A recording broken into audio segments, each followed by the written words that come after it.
They said Ezra Malone died 18 months ago. Car off a bridge into Lake Michigan. Body never recovered. And that's exactly what he wanted them to believe. Because a dead man doesn't have enemies, and a dead man doesn't have to explain why he sits alone in a rotting cabin in the hills of Harlan County, Kentucky, reading his dead wife's journal by candlelight, with a loaded gun on the table.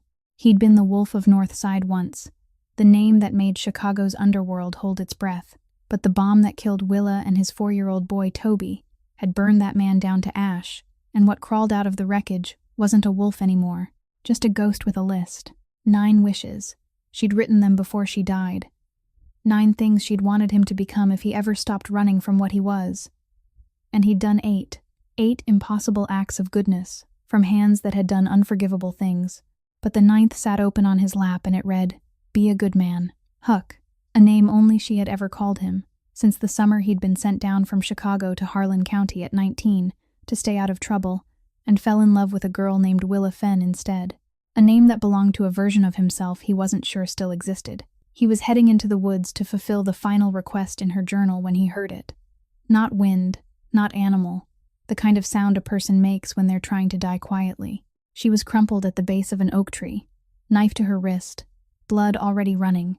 And when his shadow fell across her, she didn't scream, didn't beg. She just looked up with hollow gray eyes and whispered, "If you've got any kindness in you at all, just kill me fast." He didn't know her name yet. Didn't know what they'd carved into her skin. Didn't know that saving her would drag him straight back into the world he'd faked his death to escape. But Willa's 9th wish burned in his chest like a coal that wouldn't die, and he sat down 6 feet away, palms open, and said, "I'm not killing anyone today, and neither are you. If this story's already got you, smash that like button, share it with someone who needs this tonight, and subscribe so you don't miss what's coming." Now let's go back to that cabin in the hills, where a dead man and a dying girl made a deal neither of them expected to survive. She wouldn't let him touch her the entire way back to the cabin. Every time Ezra reached out to steady her over a slick incline or a tree root pushing up through the earth, Colette recoiled as if his hand were fire. And he understood, so he stayed ahead of her, clearing broken branches from the trail and then waiting for her to follow on her own without turning back, because he knew she would stop if she felt watched.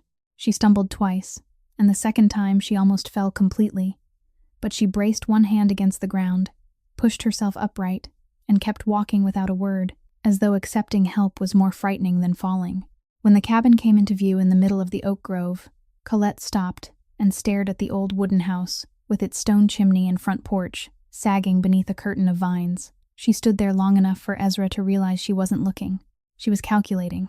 She was counting exits, measuring the distance to the tree line, searching for a way out before she ever stepped inside, and that instinct told him more than any story she could have spoken. Inside, he set a glass of water on the table, then moved back to the corner of the room and sat down in the chair beside the cold fireplace, leaving a wide stretch of empty space between them. She looked at the water, looked at him, looked at the door. Then she drank, fast and desperate, like someone who hadn't been allowed to drink freely in a very long time. Water spilled down her chin, and she didn't bother wiping it away. The cut on her wrist had stopped bleeding, but the older wound on her arm was still seeping through the filthy sleeve of her coat. Ezra rose slowly, took a bottle of iodine and some gauze from the kitchen cabinet, set them on the table beside her, then stepped back to exactly where he had been before. "Can you do it yourself?" he said, not as a question, but as a way of giving her the right to choose. She looked at the iodine, then at her own arm, then shook her head once, very slightly, and that small shake of her head was perhaps the hardest thing she'd done in all 3 weeks of running, because it meant she was asking for help from a strange man, and everything she'd lived through over the past 2 years had taught her that was a fatal mistake. Ezra pulled a chair over and sat an arm's length away from her, then began cleaning the wound, slowly, warning her before every movement in that low, even voice of his. "I'm going to pour the iodine. I'm going to touch your arm. It'll sting." As though he were diffusing an explosive, rather than dressing a wound, and maybe that was exactly what he was doing. When he gently pulled the collar of her coat aside to check the bruise spreading from her shoulder downward, she went rigid but didn't pull away, and then he saw it. Just below her left collarbone, carved into her skin with something sharp and hot, deep and deliberate, were a single character and a digit set in a clean line, like an inventory code stamped onto cargo in a warehouse. It was a D, not crossed out, not handwritten. It was a brand, burned in. Ezra didn't need to read it a second time, because every man who'd ever set foot in the underworld from Chicago to Atlanta knew Victor Dragan's marking system, the man who treated women as inventory and numbered them the way he numbered crates in the warehouses that ran along the Appalachians.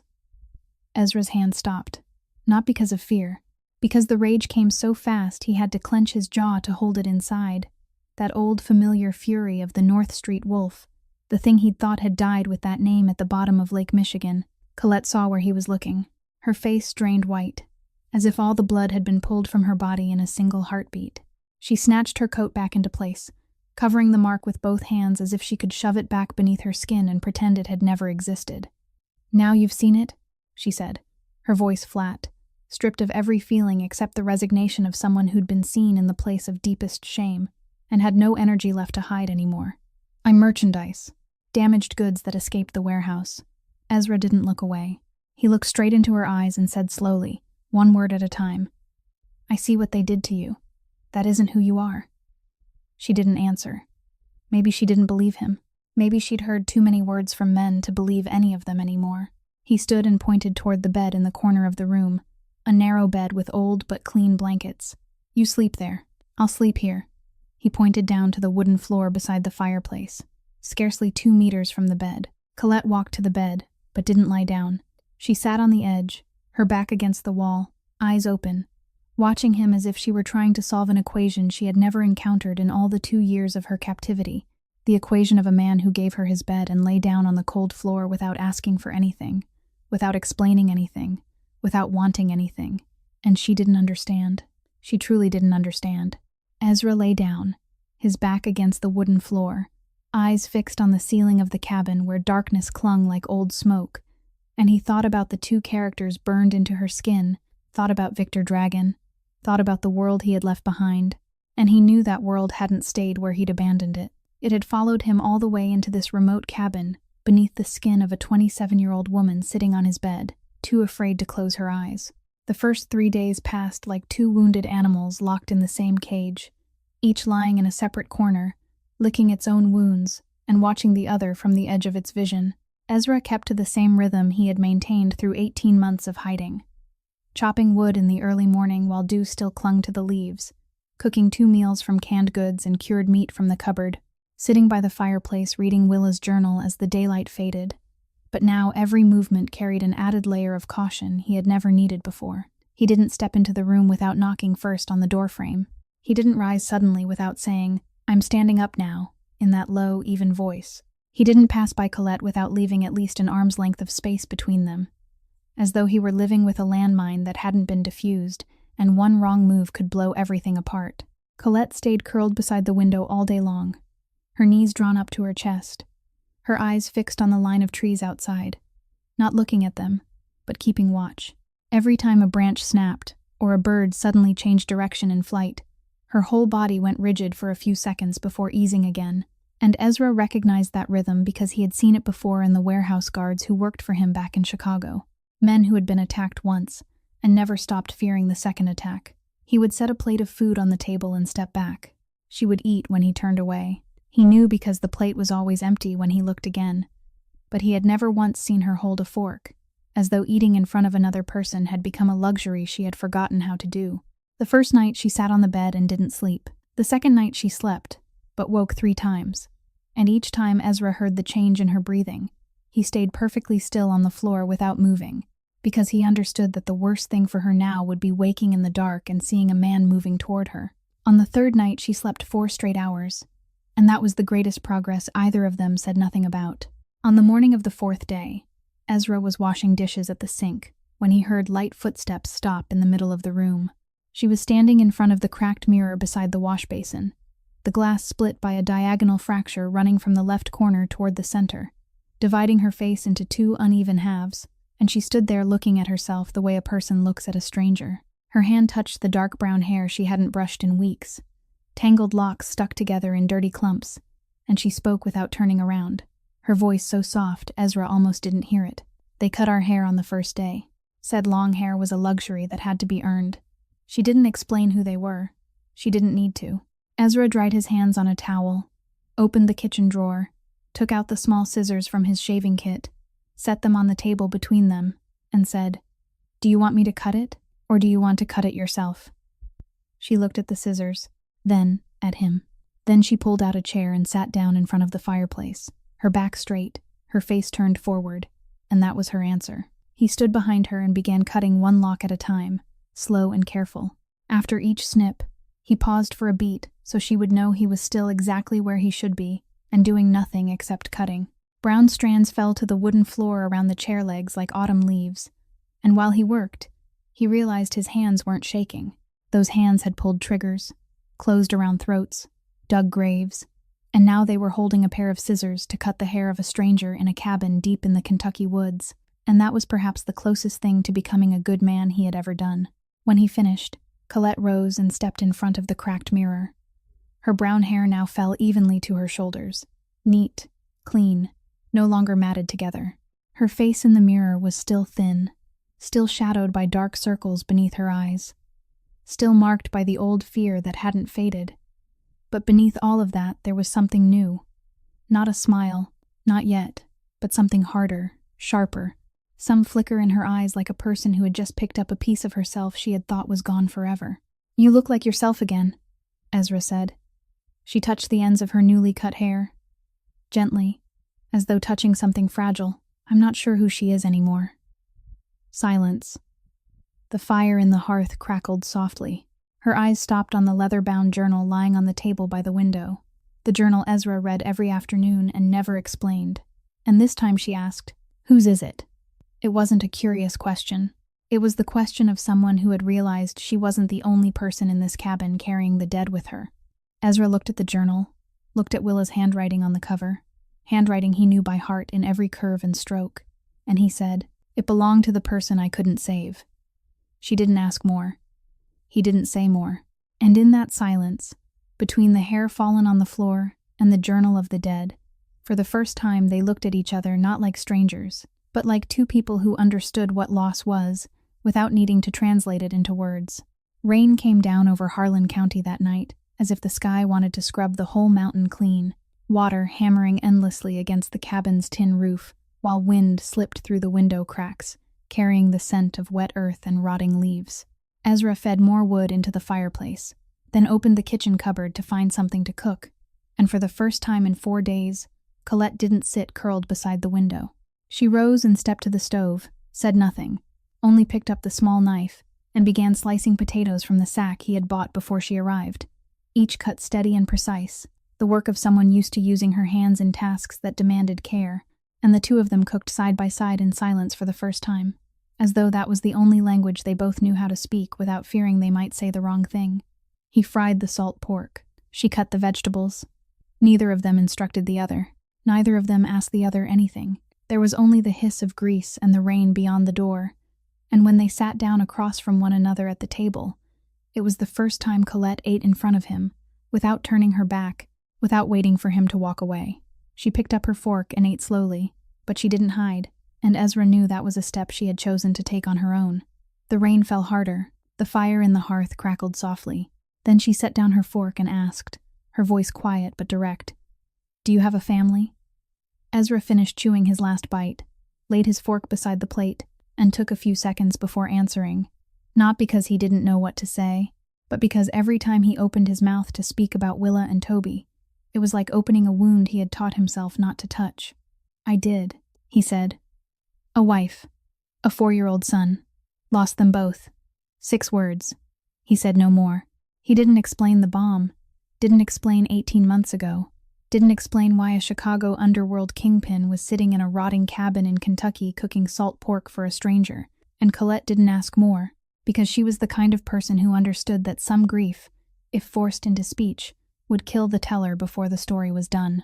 She looked down at her plate, then out the window where rain ran in streams across the glass, and she began to speak, not because he asked, but because he had given her 6 true words of his own, and she felt she owed him a truth of equal weight. "I was a nurse," she said. "Norton Hospital in Louisville. Night shift. Emergency department. The pay wasn't much, but it was enough to live on." She paused. The rain filled the silence. Then my mother got sick. Pancreatic cancer. Insurance wouldn't cover the surgery. I tried the bank and got turned down. Tried private lenders, with interest that would bleed you dry. Then someone at the hospital introduced me to a job. Said it was healthcare work at a luxury resort in the South. 4 times the pay. Room and board included. All I had to do was sign a 6-month contract. She spoke evenly, her voice flat like someone reciting her own sentence. Every period and pause already memorized. I drove down to the address. It wasn't a resort. It was a concrete warehouse in the woods. No sign, no windows. They took my phone, my wallet, my car keys. Said I had signed a contract and now I belonged to Victor Dragan until the debt was paid. Dragan's name landed in the room heavier than the thunder outside. Ezra didn't move, but inside his chest something tightened. Something old and dangerous he had thought had died with the North Street wolf. 2 years, Colette went on. 2 years in that warehouse. They moved us from place to place along Appalachia, never staying in one spot too long. Sometimes there were 6 of us, sometimes 12, all women, none of us ever knowing where we were on a map. She looked down at her hands resting on the table, the fingers that had once held syringes to save lives now covered with fine scars. My mother died while I was in there. I didn't know until 8 months later. One of the guards said it over a meal like he was talking about the weather. Said, "Your old lady's dead. Nobody's paying your debt for you now. Means you'll be here longer."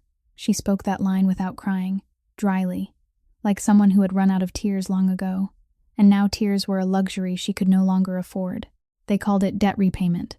I never saw any paperwork, only chains, silence, rain, fire. 3 weeks ago, she said, the warehouse burned. Electrical fire or someone said it. I don't know. I only know the doors burst open and I ran.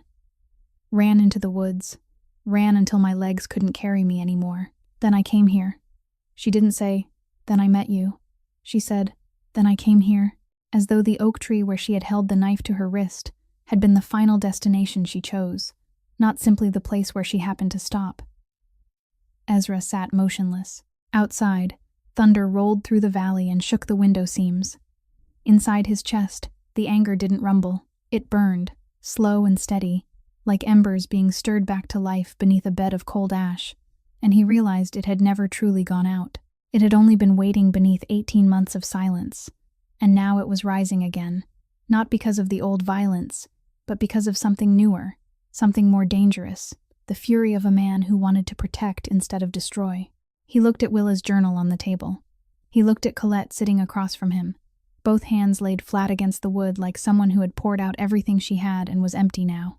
And he understood, with the same cold clarity with which he had once understood every calculation in the underworld, that iodine and bandages wouldn't be enough to keep her safe, that Victor Dragan wasn't the kind of man who lost property and simply let it go, and that the only way to protect this girl would pull him straight back into the very world he had burned bridges, sunk cars, and faked his death to escape. The next morning the rain had stopped, but the sky still hung heavy and gray over the hilltops. Colette stood in the cabin doorway, breathing in the cold air, and said without turning around, "I need antibiotics. The wound on my arm is swelling."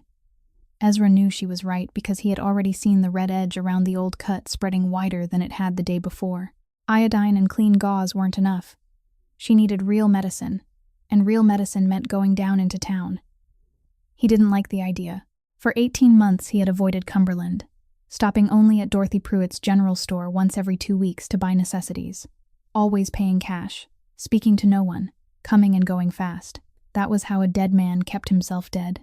But now he couldn't go alone, because leaving Colette by herself in the cabin with an infected wound and a mind that still hadn't steadied was something he wouldn't accept. He opened the cupboard and took out his oldest flannel shirt, the red and black plaid kind any farmer in the county might wear, handed it to her with a low-pulled cap. She put it on and cinched it at the waist with a wide leather belt. And when she stood by the door, she looked like the wife of any ranch hand in Harlan County. A little thinner, far quieter, but no one glancing twice would think she was anything other than a local woman headed into town for morning errands. They walked down the dirt path through the woods, then climbed into the old pickup Ezra kept hidden beneath the trees half a mile from the cabin, drove 20 minutes along winding roads, through moss-covered limestone hills, before Cumberland appeared below them. A small town nestled between 2 mountain slopes, with a few dozen rooftops, a white-roofed Baptist church, a gas station, a barber shop, a bar, and Dorothy Pruitt's store sitting right at the mouth of the main street. Colette gripped the edge of her seat when the truck passed the town population sign.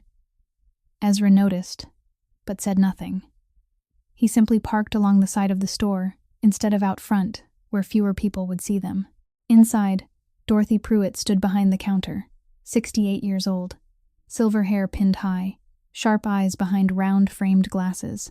She looked at Ezra, then at Colette, then back at Ezra, with the kind of expression worn by someone who knew more than she ever said, and had long since learned to keep her mouth shut, in a town where everyone knew everyone else's business, but no one admitted it. Ezra bought iodine, gauze, over-the-counter antibiotics, flour, canned goods, flashlight batteries, and as always, he paid cash without looking at anyone, and without saying a word he didn't need to say. Colette stood beside a shelf, eyes lowered beneath the brim of her cap, but then she stopped. Her hand touched a roll of pale blue cotton, printed with tiny white flowers resting between bolts of curtain cloth and fabric meant for patching clothes. She touched it lightly with her fingertips as though touching something that belonged to another life, a life in which women got to choose cloth to make their own dresses instead of wearing uniforms handed out by other people. And she said quietly, "This one," not looking at Ezra, not explaining, just 2 words, but those 2 words carried the weight of the first time in more than 2 years that Colette Ashford had chosen something for herself, not because she needed it, but because she wanted it. Ezra nodded at Dorothy. The older woman cut the fabric, rolled it up, and slipped it into a paper bag without asking what it was for, and the moment passed quickly, but Ezra knew it wasn't a small thing. They stepped back outside, weak sunlight slipping through the gray clouds and falling over the damp main street, and Ezra was loading the supplies into the truck bed when his old instincts rose up, the instincts that 20 years in the Chicago underworld had honed so sharply he didn't need a reason to know when someone was watching him. Across the street, parked in front of the bar, sat a black pickup with mud-caked tires. Inside, Sheriff Boyd Tackett was behind the wheel, window halfway down, 45 years old, sun-browned face, square jaw, a sheriff's badge pinned to his wrinkled shirt, and he wasn't looking at Ezra. He was looking at Colette, looking too long, looking too carefully. It wasn't the look of a man eyeing a woman. It was the look of someone comparing the face in front of him to a description already stored in his mind. The look of someone calculating value. He said nothing, didn't get out of the truck, didn't nod in greeting. He only watched. Then, he turned forward, started the engine, and drove slowly down the main street, as though he wasn't in any hurry because whatever he needed was already fixed in his memory.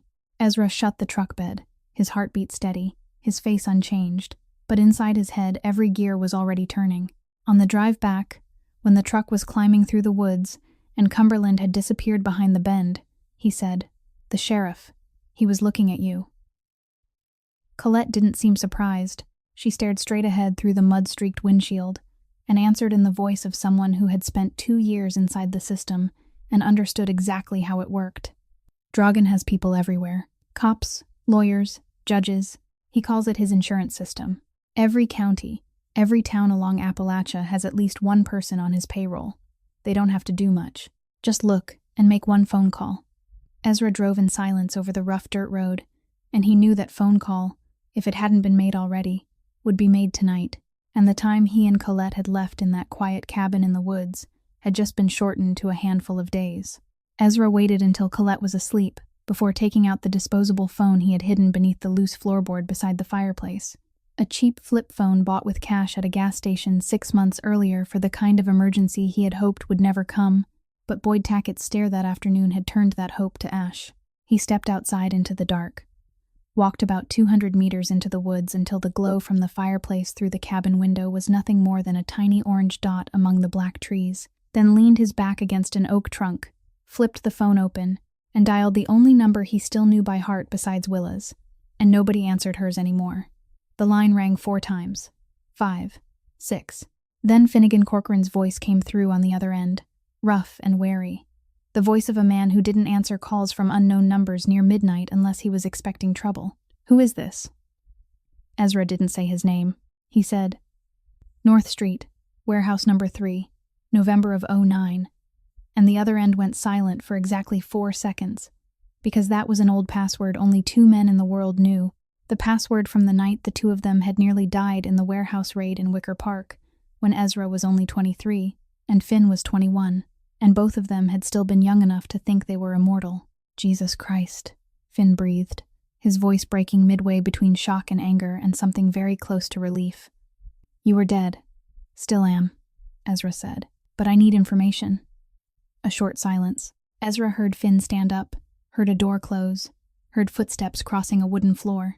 He was moving into a private room, away from other ears, because Finn, no matter how loyal he was still a survivor, and survivors never discussed important things where someone might be listening. Talk, Finn said. Victor Dragan. Has he lost any property recently? The silence this time lasted longer. When Finn spoke again, his voice had changed. The shock was gone. What remained was cold precision, the voice of a right-hand man processing information. Yeah. Dragan had a warehouse in southern Kentucky burn 3 weeks ago. Cause is unclear. Could have been an electrical fire. Could have been someone setting it from the inside. He lost 6 units. 6 units. Not 6 people. 6 units. Even Finn, the man Ezra trusted more than anyone else alive, used the language of the underworld when he spoke about the women Dragan kept imprisoned, and it reminded Ezra that the world he had left behind had never been any better than Dragan's world, only a different kind of inventory. Dragan put a bounty out. Finn went on. $50,000 a head. He wants all 6 back alive. Damaged goods he repairs. Missing goods he collects. You know how he is. Who's hunting? Bogdan Surkov, Dragan's dog. 40 years old. Former mercenary. No clear nationality. Been with Dragan since day 1. He's been sweeping through Appalachia for the last 2 weeks. Already found 2 of the 6. From what I heard, neither of them came back in one piece. Ezra tightened his grip on the phone. The night wind moved through the oak branches, cold and carrying the smell of wet leaves. Anything else? He asked. Yeah, Finn said, and his voice slowed in the way Ezra knew meant he was deciding whether he should say the next part, before concluding that silence would be more dangerous than truth. Dragan's expanding. He's buying local law all along the route from Tennessee up through Kentucky. Small towns, small counties, the kind of places where a sheriff is the whole legal system. He doesn't pay them much, just enough for them to look and make one phone call when they see something suspicious. The words matched what Colette had said that afternoon so precisely. Ezra felt as though he'd been punched in the chest. Finn, what happens if Dragan knows I'm alive? Then the war comes back, Finn said without hesitation. You died. The Malone outfit dissolved quietly. Dragan had no reason to come at us. You're alive, and you're holding his property. He'll take that as a declaration of war. It won't just be him coming for you. He'll come for everything, still carrying the Malone name. Ezra closed his eyes. Somewhere up on the hill, the wind whistled through a split in the rock and sounded like a long exhale. What the hell are you mixed up in? Finn asked, his voice lower now. Something I can't walk away from, Ezra said, and he ended the call, pulled the battery, snapped the SIM card in half, buried all 3 pieces beneath the roots of the oak tree, then made his way back to the cabin through the dark. At that same moment, 40 miles south of the cabin, in the back room of a bar in a town the map had nearly forgotten, Boyd Tackett sat beneath a dirty yellow bulb, phone pressed to his ear, sweat gathering across his forehead even though the night wasn't warm. There's a girl who fits the description, he said, his voice fast and low. Brown hair, thin, right age. She's with some strange man up in the hills north of Cumberland. This guy isn't local. I can tell just by looking at him.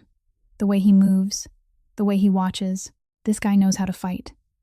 On the other end of the line, Bogdan Surkov listened, said nothing for 3 seconds, then answered in the flat, steady voice of a man who had hunted people for so long it no longer felt like a special kind of work. Nobody stays complicated once I arrive. Send the coordinates. I'll be there in 2 days. Ezra didn't sleep that night. He sat beside the dead fireplace and thought with the mind of the North Street wolf he had believed he'd buried, calculating the time between the moment Boyd Tackett picked up the phone and the moment Bogdan Surkov set foot on the hills of Harlan County, and the number he came up with was 2 days. Maybe 3 if the rain returned and the mountain roads turned slick. But no more than that, and 2 days wasn't enough to run, though it was enough to prepare if he started now. The next morning he woke Colette, while the sky was still dark. led her behind the cabin to the clearing where he usually chopped wood, placed the backup pistol in her hand, a light 9mm that fit a woman's grip, and said, "You need to know how to use this." She looked at the gun as if it were a snake, but she took it, and her hand trembled while he showed her how to release the safety, how to hold the grip, how to aim. Yet she didn't step back, didn't set the gun down, didn't say, "I can't do this." And when she fired the first shot at the dead oak trunk 15 meters away, the bullet went nearly a meter wide, but the second shot missed by less, and the third struck the bark, and Ezra realized the hands that had once held syringes and found veins in the chaos of an emergency room possessed a steadiness even she didn't know she carried. Not the hands of a sharpshooter, but the hands of someone who didn't panic under pressure, and in what was coming, that mattered more than perfect aim. After that, they went back into the cabin and worked in silence. Ezra took out the roll of pale blue fabric, with tiny white flowers that Colette had chosen at Dorothy's store. She watched him take the scissors to it, cutting the fabric into long strips, and she understood at once without needing an explanation. She sat down and helped him tear the cloth into spare bandages, rolling each strip tight, stacking them in the cloth bag hanging by the door, and neither of them said out loud that the fabric she had chosen for herself, because she had wanted to make a dress, was now turning into something meant to stop bleeding. But Colette didn't cry. She only rolled the bandages tighter. Ezra checked the guns. He had two, his primary tucked behind the waistband of his jeans, and the backup already in Colette's hand. Enough ammunition for 2 reloads each. Not much, but he had fought with less than that in Chicago. He checked the back door of the cabin leading to the narrow trail through the woods to the east. If they had to run, they would run that way, down to the creek bed, and then circle around the hill. He showed Colette the route twice, made her repeat it until she knew it by heart. Night came. They didn't cook. They only ate cold canned food beside the fireplace burning low. Outside, the woods were black, moonless, and the wind moving through the trees sounded like the whisper of something on its way. Colette sat on the floor near the fire with her knees pulled close, watching Ezra clean the gun, and she asked, her voice quiet but steady, "Who are you really? Not what was your name. Not where are you from." She asked who he was, as if she knew a name and a place wouldn't tell her what she needed the way the answer to that question would. Ezra stopped wiping the gun, looked into the fire, and sat silent long enough for the crackle of the wood to fill the space between them. Then he said, slowly, one word at a time, "A man trying to become better, later than he should have." She didn't ask better than what. Maybe she had already seen the answer in the way he held a gun with too much familiarity, in the way he mapped escape routes by instinct, in the way he recognized Boyd Tackett's calculating stare after a single glance. None of those things belonged to a farmer living alone in the hills. They belonged to something far more dangerous, and she wasn't afraid of that. Perhaps because for the first time in 2 years, the most dangerous thing near her was standing on her side. They sat in silence after that. The fire burned lower. Darkness pressed inward from the corners of the room, and Ezra almost thought the night might pass quietly when he heard it. Out in the woods northwest of the cabin, about 100 meters away, the snap of a branch, not the way wind snapped wood because wind broke branches sharp and random, but this sound was heavy and rhythmic, the weight of a human foot coming down on dry timber. Ezra set the gun cloth on the floor without a sound. His eyes met Colette's across the dying firelight, and she understood at once without him needing to speak. He reached over and extinguished the oil lamp on the table. The cabin dropped into darkness. Outside, the forest went quiet again, but it was the wrong kind of quiet, the silence of someone who had stopped moving and started listening, and Ezra knew the 2 days he had calculated had just been shortened into no days at all. They came at 2 in the morning, when the fog was thickest and the darkness heaviest. 3 shadows moving through the woods from 3 different directions like wolves closing in on prey, Bogdan Serkov leading from the northwest, exactly the direction where Ezra had heard the branch snap 2 hours earlier. The other 2 gunmen spreading wide to either side, and Ezra knew this formation because he had used it himself in Chicago, when a warehouse had to be erased or a stubborn debtor had to be finished. 3 men were enough for a small cabin in the woods, with no neighbors and no way out. At least that was what they thought.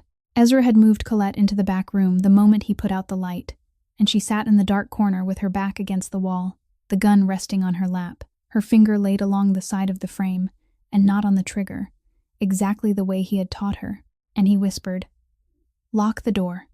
Don't open it unless you hear my voice. Or if the silence lasts too long, then run out the back the way I showed you. Don't look back."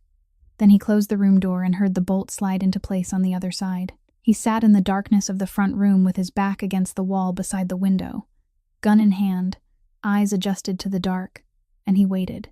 Footsteps climbed onto the porch. 1, 2, stop. Then everything happened at once. The window glass exploded. A bottle of flaming gasoline came flying in. The curtains caught fire. Flames licked up the wooden wall. Black smoke rolled into the room.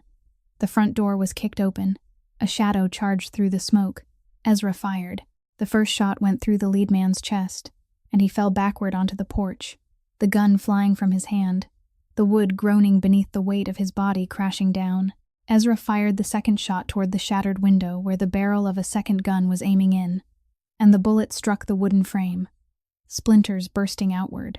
The return fire came instantly, 3 shots from outside ripping through the cabin wall, wood exploding into shards. One bullet passing so close to Ezra's ear that he heard the wind of it. He rolled to the left, dropped behind the stone fireplace, and fired 2 more shots through the broken window. Fire spread from the burning curtain to the wooden table, orange light leaping wildly and turning the front room into a small private hell, smoke stinging the eyes and tearing at the lungs. Then the shot came from the direction he hadn't expected, from the side of the cabin, punching through the thin wooden wall. And Ezra felt it before he heard it, a scorching blow to his right hip, as if someone had pressed a heated iron bar into his flesh, and his leg buckled for a beat, one knee hitting the floor, warm blood spilling out and soaking through his waistband and jeans at once. But he gritted his teeth and forced himself upright, because falling now meant dying, and dying now meant leaving Colette alone in the back room, behind a thin wooden door that couldn't stop a bullet. He braced his back against the wall, gun raised across his chest, the front room thick with smoke and fire. And the second gunman came lunging through the broken window, big, face wrapped in cloth, gun aimed straight at Ezra's head, and Ezra knew he wouldn't fire first in time. Then the back room door opened.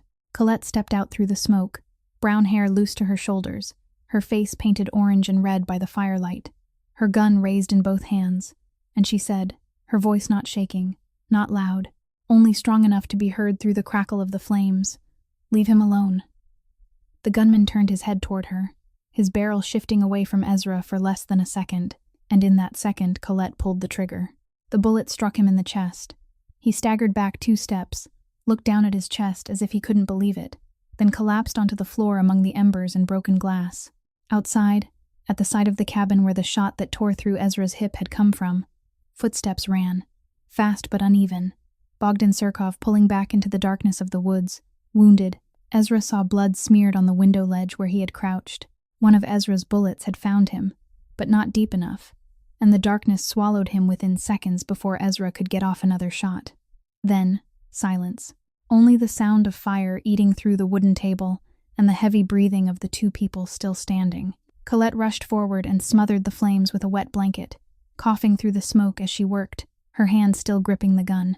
Ezra slid slowly down the wall, his legs no longer able to hold him, blood from his right side trailing in a long streak across the wooden floor. And he sank down with his head against the wall, eyes still open, gun still in his hand, though his hand had already begun to grow heavy. Colette turned back, saw him, saw the blood, and her eyes widened for one beat before narrowing again at once. Not panicked, the nurse's instincts taking control before fear could force its way in, and she dropped to her knees beside him, pulled up his shirt to see the wound, and the face she wore as she looked at the bullet injury wasn't the face of the trembling girl beneath the oak tree 4 days earlier, but the face of a woman who had once stood in an emergency room at 2 a.m, handling gunshots and stab wounds when violence ripped through Louisville on a weekend night. "Through and through," she said, her voice strangely calm. "Exit wound in the back. Missed the bone. You'll live if I can stop the bleeding." She tore gauze from the roll of pale blue fabric with the tiny white flowers and pressed it hard against his hip, blood soaking through and staining the white flowers a deep, dark red. And Ezra looked at her in the dying firelight, looked at her focused, steady face, and said through his heavy breathing, "They'll come back." Colette didn't stop moving. She pressed the bandage harder, looked straight into his eyes, and said, "I know." Colette got Ezra onto the bed by slipping her shoulder under his arm and helping him cross the 3 heavy steps from the wall to the edge of the mattress. 3 steps with a man who weighed nearly twice what she did, but she didn't collapse, because 2 years in Dragon's warehouse had taught her that the human body could endure far more than the mind believed, and now she was using that lesson to save, instead of merely survive. She laid him on his side, with the wound in his right hip, facing upward, then took Ezra's bottle of whiskey from the kitchen cabinet, poured it over the sewing needle, and the single length of thread she found in the cabin's old sewing box, waited 30 seconds for the alcohol to sink in, and then she began to stitch. The first pass of the needle through his skin made Ezra clench his teeth, the tendons in his neck rising hard, but he didn't cry out, and Colette didn't stop, her hands moving in a steady, exact rhythm, never trembling, each stitch spaced at the right interval. Norton Hospital had taught her 4 years earlier, when she was still a night shift emergency room nurse, handling knife wounds and gunshots on the Louisville weekends when violence spilled everywhere, and those hands had come back to her whole, as though the 2 years in chains had never happened at all. She closed the wound with 12 stitches, wrapped it with the pale blue fabric patterned with little white flowers, now stained red across half its length, then gave him the antibiotics they had bought at Dorothy's store, the first 3 pills with water, and she sat beside the bed, watching him close his eyes, his breathing growing shallower. And she knew the night was only the beginning. The fever came close to dawn, his body burning like a fireplace lit inside him, sweat soaking the sheets, and she wiped him down with a cloth dipped in cold creek water, wrung it out, laid it over his forehead, his neck, his chest, then dipped it again, wrung it again, laid it on him again, repeating the motion through the entire night, by the light of the single small candle she dared to burn, because she didn't want light from the cabin leaking into the woods, where Bogdan might still be watching. On the second day he became delirious, his eyes open but not seeing her, seeing something else, seeing someone else, and for the first time he called a name, Toby. His voice was rough, broken, the voice of a man reaching for something that was no longer there. "Toby, come here to Daddy." Colette stopped with the cloth in her hand. She knew that name. He had told her he had a 4-year-old son and had lost them both, but hearing the boy's name called out in delirium, hearing this man's voice call to his child in a voice she had never heard from him before, soft, shattered, the voice of the part of him he had kept locked away for 18 months, now broken open because the fever had burned through every lock. That was something else entirely. "Willa," he called again, eyes fixed on the cabin ceiling but seeing the sky, seeing that day, seeing the car, seeing the fire. "Willa, I'm sorry. I was standing right there and I couldn't save you." Colette tightened the cold cloth in her hand, water running through her fingers, and now she understood, more deeply than any story he could have told while awake, that this man hadn't only lost a wife, he had lost the little boy whose name he called in that voice, and he had lived 18 months with that cry trapped in his throat, unable to let it out until the fever tore the lid off, and it spilled into the night in a remote cabin before a stranger. She didn't cry. She laid the cool cloth more gently on his forehead and whispered, "I'm here. You're not alone." She didn't know whether he heard her or not. By the 3rd day, the fever had begun to break. He would wake, then sleep, then wake again, and each time his eyes were a little clearer. Colette made him drink water, made him eat the thin porridge she cooked from flour and salted water, changed his bandages twice, checked the stitches for infection, and she did all of it with the kind of quiet concentration that didn't need anyone's thanks. Because this wasn't kindness.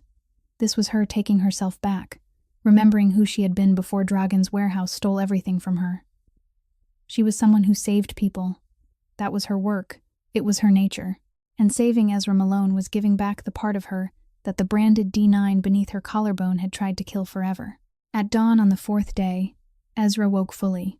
He opened his eyes in the thin morning light coming through the window that had been patched with plastic, and the first thing he saw was Colette asleep in the chair beside the bed, her head slumped to one side, eyes closed, her breathing even, dozing upright, and her left hand resting on his wrist, 2 fingers lightly pressed against his pulse, still taking his pulse even in her sleep, as though her body had kept guarding him after her mind had finally collapsed from exhaustion. He looked at her fingers on his wrist, light and warm, and he didn't move because he was afraid of waking her. And in that moment, he felt something he hadn't felt since the last time Willa held his hand. Not love, not yet, but the presence of another person choosing to stay beside him, Not out of duty, but out of decision, and it almost made him cry. But he swallowed it down because the North Street wolf didn't cry, not even after he was already dead. Then he heard it. Distant, but clear. Engines. Not one. Several. Heavy vehicles grinding over the dirt road, cutting through the woods from the south, coming closer, slow and certain, like an army with no need to hide. Colette jolted awake, her eyes meeting his at once, and he didn't have to tell her because she already understood. "He's here," Ezra said, his voice rough but fully awake. And outside, in the early morning mist of Harlan County, the engines drew closer. 3 black SUVs stopped at the edge of the clearing in front of the cabin, their engines cutting off at the same moment as if the move had been rehearsed. And Victor Dragan stepped out of the middle one, 52 years old, silver hair combed straight back without a single strand out of place, wearing a black 3-piece suit over a white shirt, buttoned all the way to the throat, even while standing in the Kentucky woods at dawn. Polished leather shoes stepping over wet leaves and mud without the slightest hesitation, as though the ground ought to clean itself because he had set foot on it, not the other way around. And Ezra looked at him through the window patched with plastic, and knew at once what kind of danger this was. Not the hired gun kind that rushed in shooting like the night before, but the kind of danger that wore a suit. The kind that believed it owned other people legally, and brought a lawyer along to prove it. Bogdan Serkov stood to Dragan's right, his left arm wrapped in white bandages and hanging across his chest, where Ezra's bullet had found him the night before. But his right hand still held his gun with absolute certainty, and his eyes swept the cabin the way a man sweeps a target. Cold, emotionless, the eyes of an instrument and not a human being. On Dragan's left stood Preston Hale, 50 years old, brown-gray hair, gold-rimmed glasses, dressed in a pale blue shirt and slacks, as though he were on his way to a meeting in a Lexington courtroom, instead of standing in the forest at 6 a.m. A brown leather briefcase clutched against his chest, and behind all 3 of them 6 gunmen stood in a line, rifles and pistols in hand, faces blank, motionless as statues. Colette stepped out of the cabin before Ezra could stop her. She stepped out not because she was brave, but because she knew that if they were forced to come inside, Ezra would die, because he would try to shoot from the bed with the wound in his hip still half open, and he would never lie still while they dragged her away. So she stepped outside to keep the confrontation in the yard, in the one place where he wouldn't have to stand. Dragan looked at her, and he smiled. A polite, composed smile. The smile of a man who had just recovered a lost wallet. "D9, he said, his voice soft and smooth, the voice of a man who never needed to shout because everyone around him already knew the consequence of not listening. "You've cost me money. 2 of my men are dead. Bogdan is wounded. I had to drive 4 hours from Lexington into this place with no phone signal. But I'm a reasonable man. Come back, and I'll reduce your term to 8 years. That's the best offer you'll get." "I never signed anything," Colette said, her voice shaking but her feet not moving back. "I don't owe you anything." Dragan tilted his head slightly to one side, with the patient tilt of an adult explaining something to a child. Then he held out a hand toward Preston Hale, and Preston opened the briefcase, pulled out a stapled set of papers, stepped forward, and held them where Colette could see them from an arm's length away. "Employment contract signed by Miss Noreen Ashford," Preston Hale said in the flat, even tone of someone reading legal language aloud. "Her biological mother. Date of signature. 2 years and 4 months ago. Terms: labor commitment of her daughter, Colette Ashford, in repayment for medical expenses incurred at a private clinic funded by my client. Total debt: $92,000. Miss Ashford placed her right thumbprint in lieu of signature at the execution line. Valid under Kentucky state law. Colette looked at the paper, looked at the blurred fingerprint at the bottom of the page, and she began to shake, her whole body shaking, not because she feared Dragan, but because she was looking at her mother's thumbprint, the woman who had died while Colette was chained inside a warehouse and no one had bothered to tell her until 8 months later, and now that thumbprint was being used to prove that she was lawful property. "My mother couldn't write," Colette said, her voice breaking. "My mother dropped out in 6th grade. My mother was in chemotherapy and terrified of dying, and you people put paper in front of her and had her press her thumb down, and she didn't know she was selling her daughter. She gave the print," Dragan said, his voice still soft. "Valid." Silence dropped over the clearing like a sheet of glass falling before it shattered. Then Dragan gave a small nod, and Bogdan moved, fast and precise, stepping through the cabin door, and before Colette could even turn her head, she heard Ezra groan as he was dragged from the bed. Then Bogdan hauled him out onto the porch with one hand and threw him down across the rotting boards, the wound in his hip splitting open again, blood soaking through the bandage, and Bogdan pressed the barrel of the gun to Ezra's temple, cold and steady, like the final period at the end of a sentence. "You refuse," Dragan said gently. "He dies." The woods went still. The birds stopped singing. The wind stopped. The whole valley of Harlan County seemed to hold its breath, waiting for the answer of a 27-year-old girl standing barefoot in the mud before 9 armed men.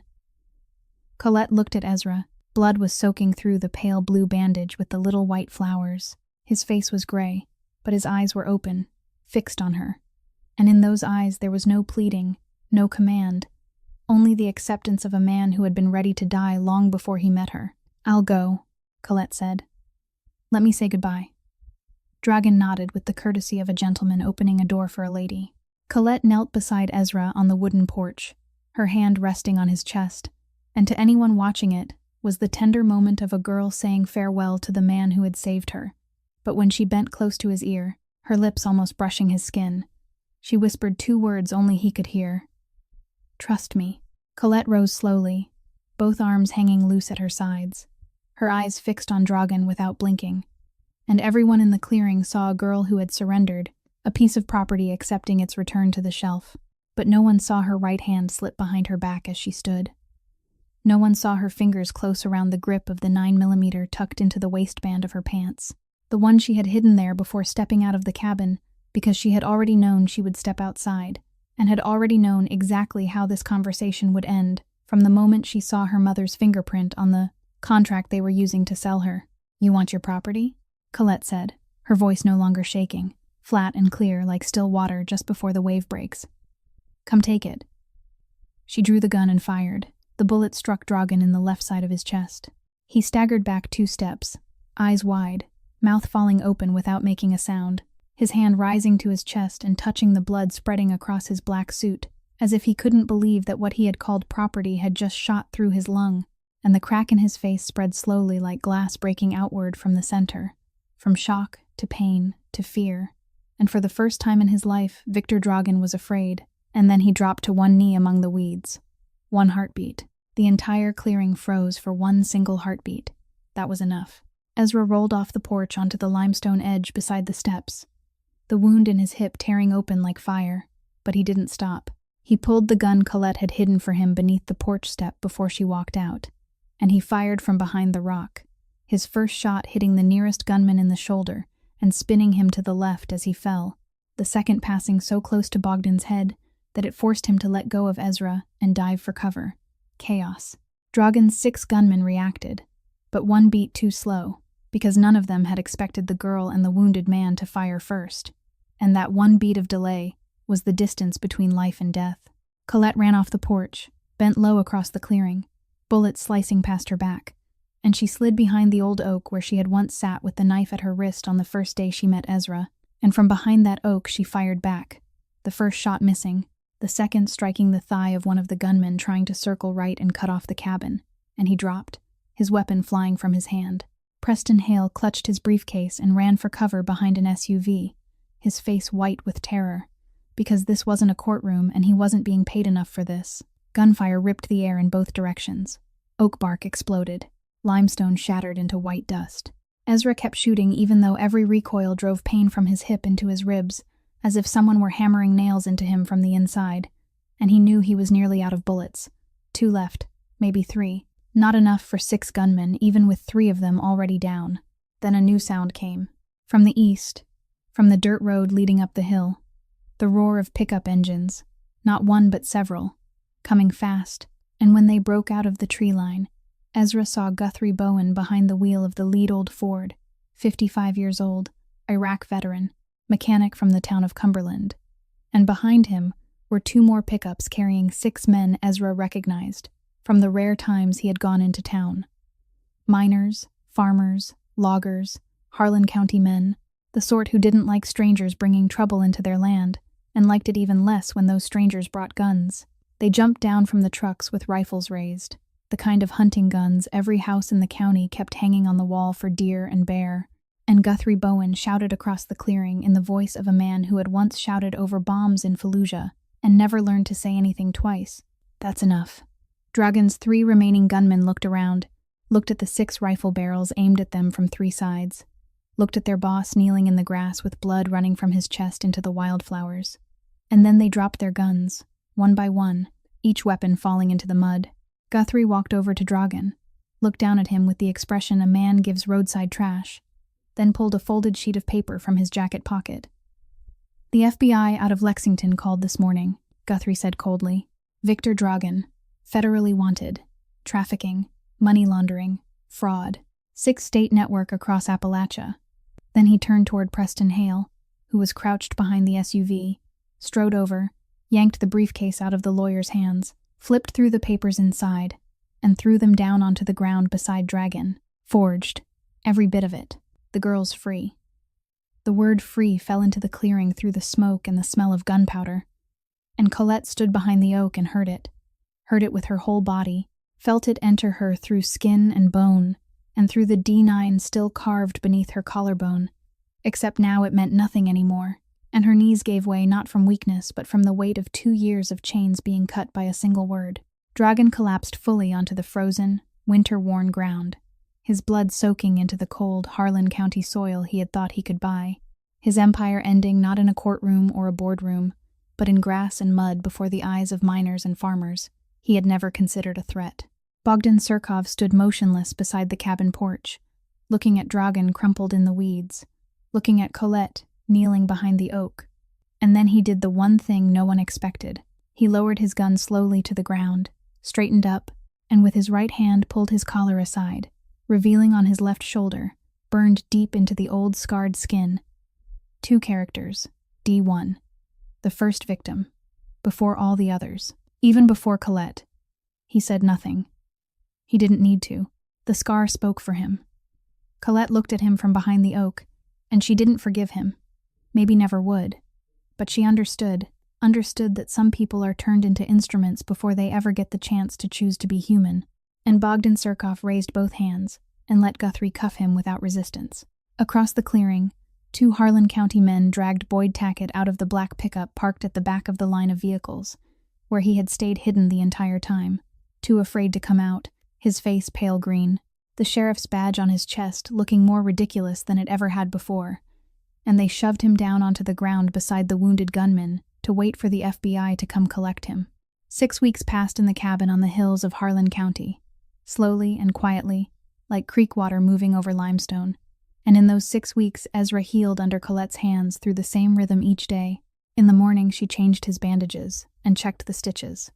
At noon, she made him eat porridge and take his medicine. In the afternoon, she made him walk around the cabin, a little farther each day so his muscles wouldn't waste away, and she did all of it with the serious focus of a nurse, not the tenderness of a lover, because neither of them was ready to call whatever stood between them by any name at all. But each evening when she sat by the fireplace reading an old book she had found in the cabinet, and he sat across from her, sharpening a knife, or repairing the window that had been shot out, the silence between them was no longer a safe distance, but something closer, something familiar. The silence of 2 people who didn't need to speak to know the other was still there.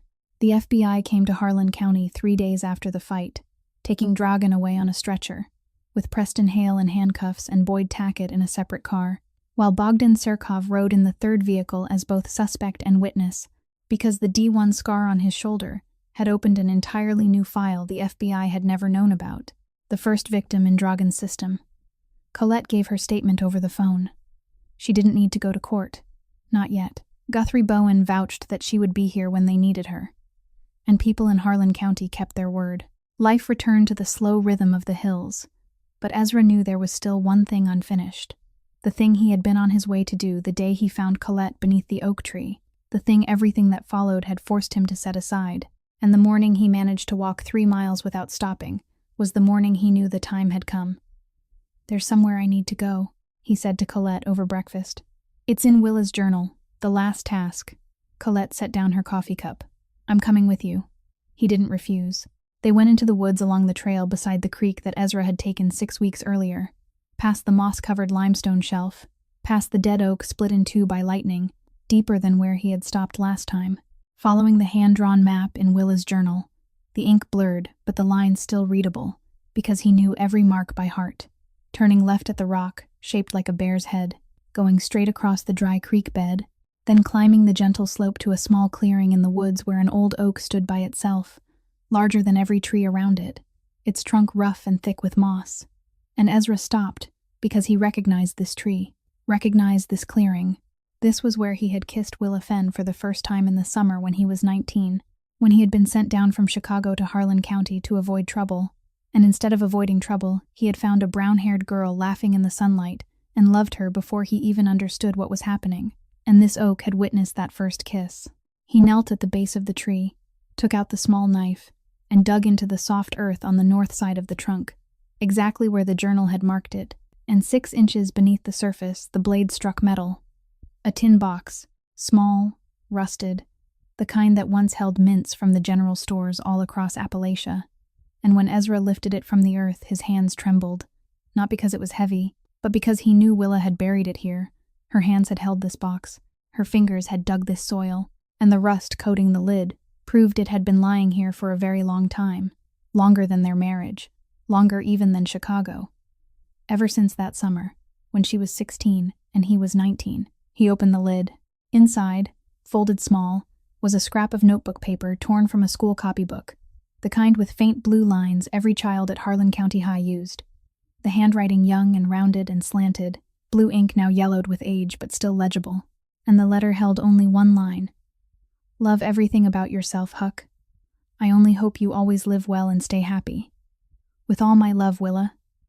Ezra read it, then read it again, then a third time. And on the third time, the meaning cut through every layer he had built over the last 18 months, through the North Street wolf, through the man who had faked his death, through the man who had sat on the cabin porch planning to kill himself with a loaded gun, and it reached something beneath all of that which he had thought had died with Willa and Toby. Tears ran down his face. Silence. No sobbing. No ragged breath. Only water moving over skin, over his cheekbones, down his chin, falling onto the old scrap of paper in his hands. The tears of a man who had forgotten how to cry, and now remembered because a 16-year-old girl had known in advance, had known that one day he would come here in despair, and she had buried her command for him to live here waiting for him. Not a keepsake, not a memory, but an order. Live well, stay happy. That was what she had wanted from the summer. She was 16, and still wanted when she wrote her 9 wishes before she died, and still wanted now from beneath the ground. Colette stood beside him and said nothing, asked nothing, didn't need to know what the note said. She only placed her hand on his shoulder, light and warm, and let him cry, because she knew there are tears that have to fall if a person is going to keep living. Ezra folded the note and tucked it into the left breast pocket of his shirt, directly over his heart. Then he stood, took the gun he had carried in his waistband, the gun he had carried for 18 months, not for protection but for himself, when everything was done, removed the magazine, cleared the round from the chamber, set them all down on the earth beside the old oak, and walked away without looking back, carrying only a single spent casing from the cabin floor in his pocket, and Colette walked with him, and the gun stayed behind on the wet ground beside the rusted tin box beneath the tree where everything had begun, where 16-year-old Willa Fenn had buried her last message for the man she loved, before she knew he would become a wolf, before she knew bombs and blood and loss, and that message had waited there, in earth, in rust, in silence, until the exact day he needed it most. Early spring came to Harlan County like a promise the earth had kept through the whole winter. Purple flowers rising along the hillsides, oak trees pushing out tender green leaves, and the cabin on the hill was no longer the hiding place of a dead man, but a home, with real glass replacing the sheet of plastic that had once been taped over the window, the wooden wall patched where bullets had torn through it. The front porch rebuilt strong and solid instead of sagging with rot, and in front of the cabin a small garden had been turned over and planted with tomatoes, green beans, and mint, the easy things that grew well in Kentucky soil, the things Colette was learning to grow from Dorothy Pruitt during their weekly trips into town, trips where she no longer pulled her cap low to hide her face. Colette was kneeling in that garden that morning, dirt on her hands, early sunlight spilling through brown hair that had grown past her shoulders again, and she was wearing the dress she had sewn herself from the pale blue cloth with tiny white flowers. The cloth left over after most of the roll had been torn into bandages and soaked red during the 2 battles, and she had stitched it together with needle and thread and the old sewing machine Dorothy had lent her, and it wasn't perfectly made. The hemline wandered a little, but it was the first dress she had ever worn that she had chosen the fabric for, cut herself, sewn herself, and no one had ordered her to wear or not wear, and that made it more beautiful than anything she had ever owned. The D9 brand still remained beneath her collarbone and always would, because skin doesn't erase what has been forced into it. But when the neckline of the dress shifted aside, as she bent to plant something, and the scar showed in the sunlight, she no longer jerked her hand up to cover it the way she once had. She let it remain there, because it was no longer a mark of property. It was proof that she had survived, and proof didn't need to be hidden. Ezra stepped out onto the porch, his shoulders still a little stiff when the weather turned cold, where the bullet had torn through his hip and never quite healed all the way. But his steps were steady, and his eyes held a brightness they hadn't held 18 months earlier. And he came down the steps into the garden and stood beside Colette, and she looked up at him, dirt on her cheek, sunlight in her eyes, and he pulled a ring from his pocket. It was small, rough, not polished bright, cast from a spent bullet casing, the last bullet he had fired in the fight with Dragan, the last bullet the North Street Wolf had ever fired, and Guthrie Bowen had helped him melt and shape it in the repair shop with a homemade mold. And the result wasn't a jeweler's masterpiece, but it was round, and it fit a finger, and inside it lived the transformation of something meant to kill into something meant to bind 2 people together. He dropped to one knee in the garden soil, dirt staining the knee of his jeans, and he said, "I figured if I was going to keep it, I ought to turn it into something that builds instead of destroys." Colette looked at the ring, then at him, then into the eyes she had first seen as cold as steel, and now found warmer than the cabin fire on a winter night. And she said yes, before he could even finish the question, said yes in a voice breaking apart because tears arrived before the sound did, and she pulled him to his feet and held him in the middle of the young vegetable garden, the ring made from a bullet casing pressed lightly between their hands. They were married in the small Baptist church in Cumberland on a warm Saturday afternoon. Dorothy Pruitt brought wildflowers gathered from the hillside, a bouquet of purple and white tied with twine. Guthrie Bowen stood as witness in the only shirt he owned that wasn't stained with engine oil.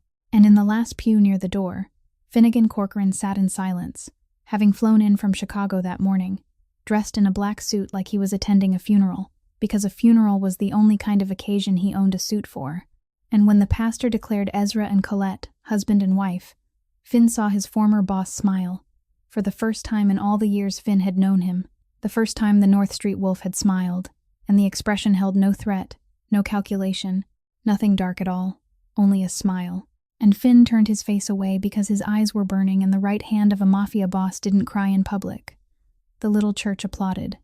Dorothy cried. The people of Cumberland stood in the doorway and nodded, and for the first time since hot metal had been burned into her skin, Colette Ashford felt celebrated instead of hidden away. That night on the cabin porch, under a Kentucky sky thick with stars no city light could compete with, the 2 of them sat side by side with their shoulders touching, and Colette asked, "What do we do now?" Ezra looked up at the sky, looked at the stars Willa had once pointed out to him by name in the summer when he was 19, and he said, "We live. We live free. And we never let anyone turn us into something we're not." Then he went inside, took the leather-bound journal from the table, opened the final page, the page after Willa's 9 wishes, the blank page he had stared at for 18 months without knowing what to write there. And now he wrote in pencil, in large, slow letters, 2 words and 1 name, task completed, and signed beneath it, Huck, and then he closed the journal for the last time. Ezra and Colette's story ends here, among the Kentucky hills, in the springtime, in the middle of a new life neither of them had believed they deserved, but one they chose to live for each other.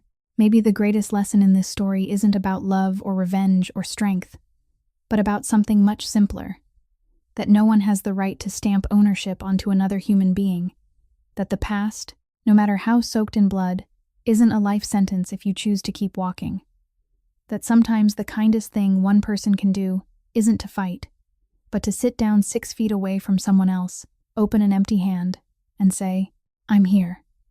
If this story touched your heart, please press like so more people can hear it, Share it with someone you think may need this story today, and subscribe to our channel to hear many more stories every day.